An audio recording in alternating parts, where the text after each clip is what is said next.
Et puis tu peux tuer un monstre qui va te filer rien. Et puis le monstre qui est juste à côté, il peut te lâcher 5000 euros.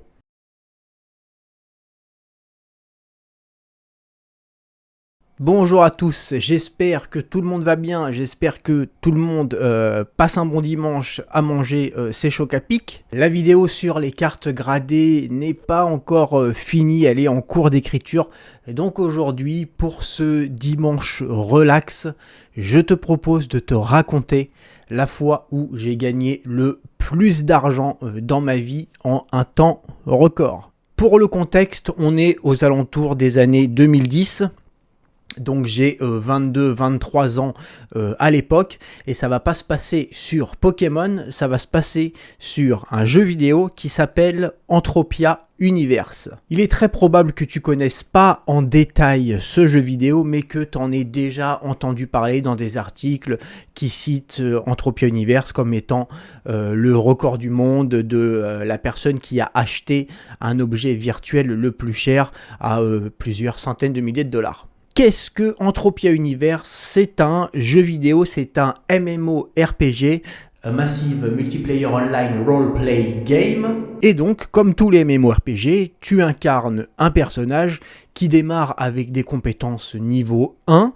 Et puis petit à petit, au fur et à mesure, des monstres tués, des quêtes accomplies, ton personnage va prendre de l'expérience dans différentes compétences et tu vas pouvoir avoir de plus grosses armures, de plus grosses armes, tuer des monstres plus forts, passer des niveaux, etc.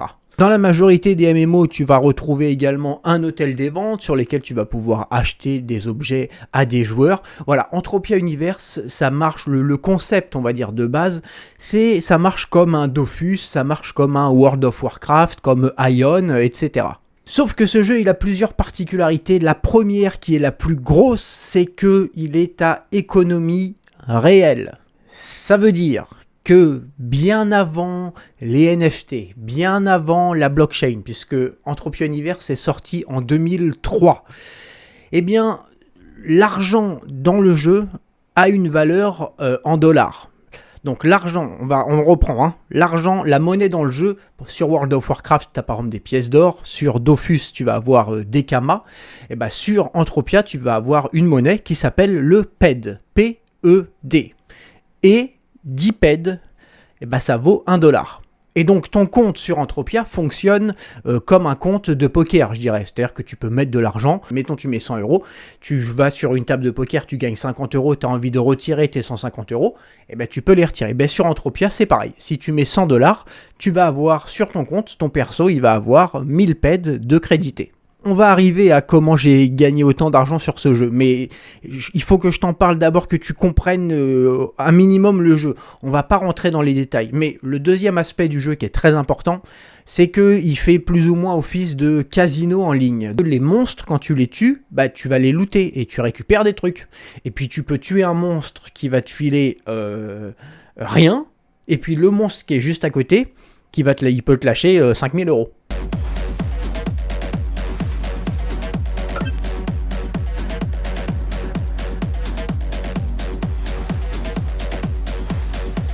Maintenant, comme tous les casinos ou comme le loto, tu ne peux pas gagner d'argent en jouant.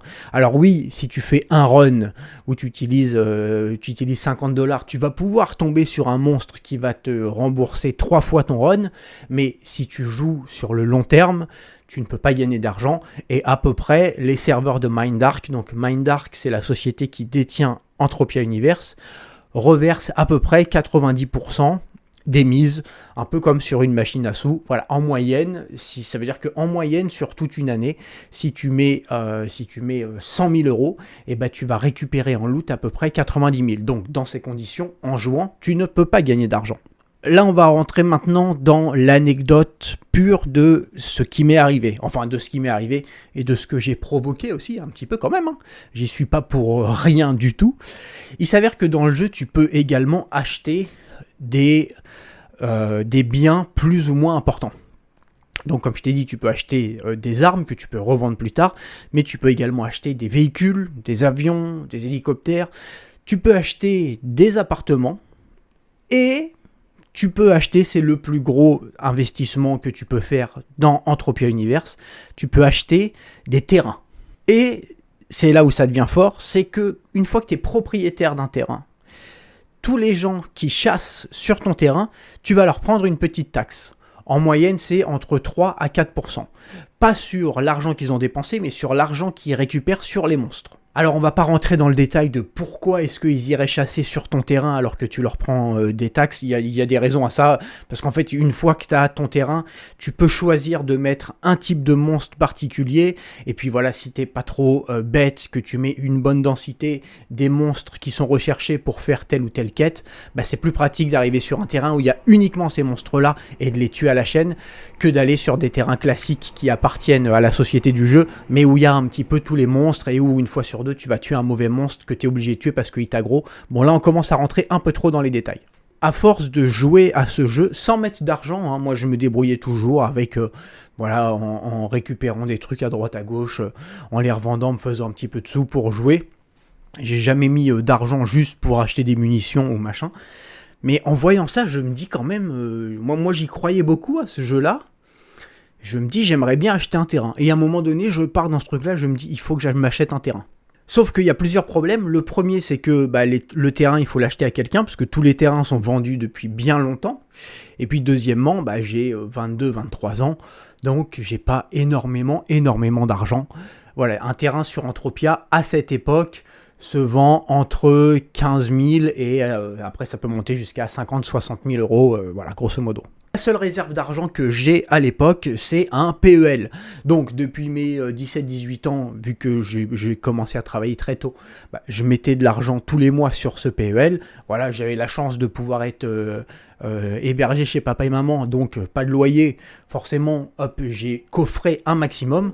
Donc je prends rendez-vous à ma banque pour fermer mon PEL pour que l'argent soit disponible sans avoir encore de personnes qui veuillent me vendre un terrain. Et puis une fois l'argent disponible qui est arrivé sur mon compte courant, je me dis, bon, c'est le moment de checker sur les forums, etc. Je regarde les terrains qui sont disponibles, il y a, c'est jamais trop dans mes prix, jusqu'au moment où je discute avec quelqu'un, Mike Frère, probablement dans le top 3, top 5 des plus gros joueurs sur Entropia, qui vend un de ses terrains. C'est-à-dire que lui, il en a 6 ou 8, tu vois. Et il y en a un qui veut vendre.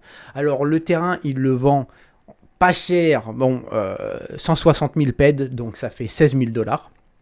Le terrain, il est très mal placé, parce que, après on rentre encore dans les détails, mais le point de téléport, si tu veux, il est super loin, il faut traverser un truc où il y a la rivière, il y a des monstres en plus super agressifs, enfin bon, donc il faut y aller en avion, enfin bon, c'est le bazar.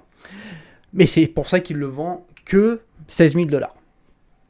Et donc je me dis, allez vas-y, je voulais avoir un terrain. Donc je dis ok, je mets l'argent sur mon compte. Alors un compte Entropia, c'est ultra sécurisé. J'ai toujours une carte. Alors attends. Moi je m'en sers plus maintenant parce que mon compte Entropia, maintenant forcément il est vide. Mais voilà, en plus chaque fois que chaque fois que tu te connectes à Entropia, c'est mot de passe. Ensuite il t'envoie un message sur ton téléphone pour confirmer. Ensuite il faut rentrer cette carte. Là il te donne un code qu'il faut rentrer à chaque connexion. Bon, c'est normal. Donc on se donne rendez-vous avec le propriétaire du terrain à un endroit précis du jeu. Et puis là ça marche comme dans n'importe quel MMORPG, quoi. Tu fais clic droit, échanger, et puis tu lui mets 16 000 euros dans tu mets 16 000 dollars dans la fenêtre de trad.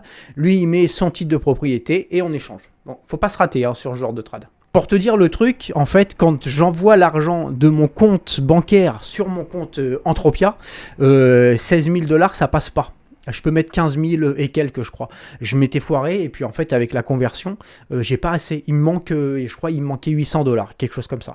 Et du coup, je dis au propriétaire, je dis, au pire, là, je te fais les 15 200 et quelques là maintenant, et puis je te fais un PayPal où je t'envoie 800 dollars.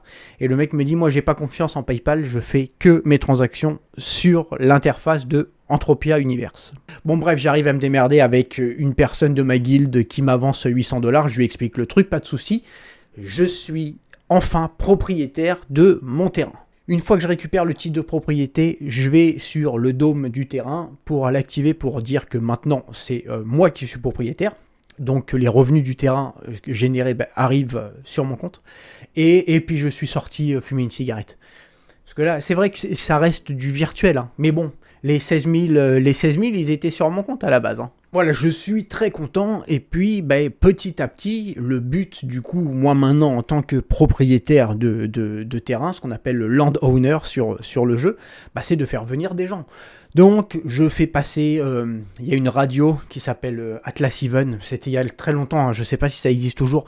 C'est une radio sur Internet qui était écoutée par les joueurs de Entropia Universe. Donc, je paye, je sais plus combien, c'était vraiment pas très cher, pour passer une annonce qui passait, je crois c'était une fois toutes les 2 heures, quelque chose comme ça, en disant que voilà, il y a le joueur machin, donc moi, qui a un nouveau terrain, venez chasser sur ce terrain, etc.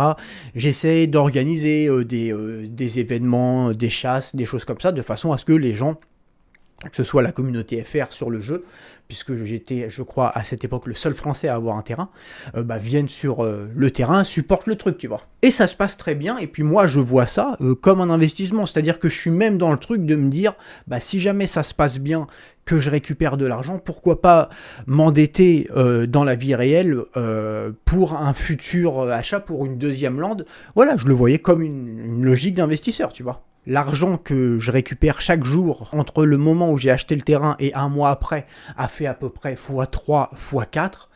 Donc ça se passe très bien, le terrain est rentable, on passe des bons moments et je me balade toujours sur les forums parce qu'il y a toujours des trucs à voir sur ce genre de jeu. Et il y a un gars sur un forum qui envoie un message en disant « J'ai beaucoup d'argent, et voilà, je veux absolument acheter un terrain. Si jamais vous avez un terrain, envoyez-moi un message. » C'est là que tu te dis, des fois la vie ça tient quand même pas grand chose, parce que en voyant ce message, en fait moi j'ai pas du tout envie de vendre mon terrain, hein. Mon terrain ça se passe bien et tout, mais je sais pas, je lui envoie un message comme ça, en lui disant t'as dit voilà, si vous avez un terrain envoyez-moi un message, donc je t'envoie un message parce que j'ai un terrain, voilà. Et donc le gars me dit très bien, combien est-ce que tu la vends? Et je lui dis je la vends pas. Mais ce qui est vrai, je la vends pas.